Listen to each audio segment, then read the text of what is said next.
जिल्हा परिषद आणि पंचायत समिती निवडणुकांचं वारं हे जोरात वाहू लागलं असताना सोलापूर जिल्ह्यामधील बार्शी तालुक्यात मोठी राजकीय घडामोड घडल्याचं पाहायला मिळते।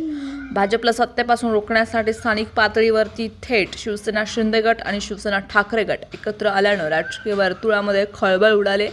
विशेष म्हणजे या युतीला राष्ट्रवादी काँग्रेसच्या दोन्ही गटांनीही पाठिंबा दिला। त्यामुळे आगामी जिल्हा परिषद आणि पंचायत समिती निवडणुका अधिक चुरशीच्या होणार असल्याचं स्पष्ट चित्र आहे।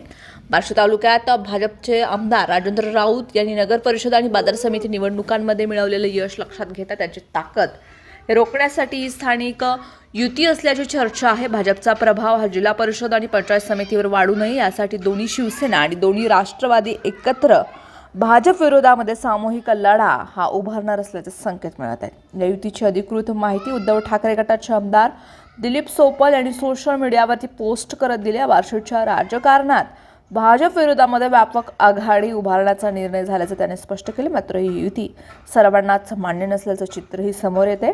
शिंदे गटाचे ज्येष्ठ स्थानिक नेते भाऊसाहेब अंधळकर यांनी या युतीला तीव्र विरोध दर्शवलाय। भाजप विरोधामध्ये एकत्र येणं हे वेगळं आहे, मात्र ज्यांनी एकनाथ शिंदे यांच्यावरती टीका केली त्यांच्यासोबत युती करणं हे शिवसैनिकांना मान्य नसल्याचं त्यांनी स्पष्ट केले।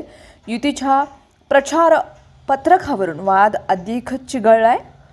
प्रचार पत्रकामध्ये उद्धव ठाकरे आणि राष्ट्रवादी काँग्रेसचे नेते शरद पवार यांचे फोटो पहिल्या क्रमांकावर असून राज्याचे उपमुख्यमंत्री आणि शिवसेनेचे प्रमुख नेते एकनाथ शिंदे यांचा फोटो हा तिसऱ्या क्रमांकावर असल्यानं शिंदे गटामध्ये तीव्र नाराजी व्यक्त होत आहे। या प्रकारामुळे शिवसैनिकांच्या भावना दुखावल्या असून तळपायाची आग मस्तकात गेल्याची प्रतिक्रिया अंधळकर यांनी दिली आहे।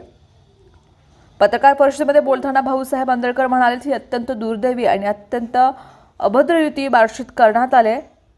ज्यांनी आमच्या एकनाथ शिंदे साहेबांना 50 खोके एकदम ओके गद्दार अशा शब्दात हिणवलं त्यांच्यासोबत ही युती करण्यात आली।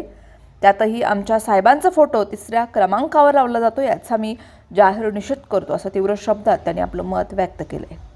दरम्यान या युतीमुळे बार्शी तालुक्यामध्ये राजकीय समीकरण पूर्णपणे बदलण्याची शक्यता असून भाजपने आमदार राजेंद्र राऊत यांच्यासमोर मोठं आव्हान हे उभं राहिलंय।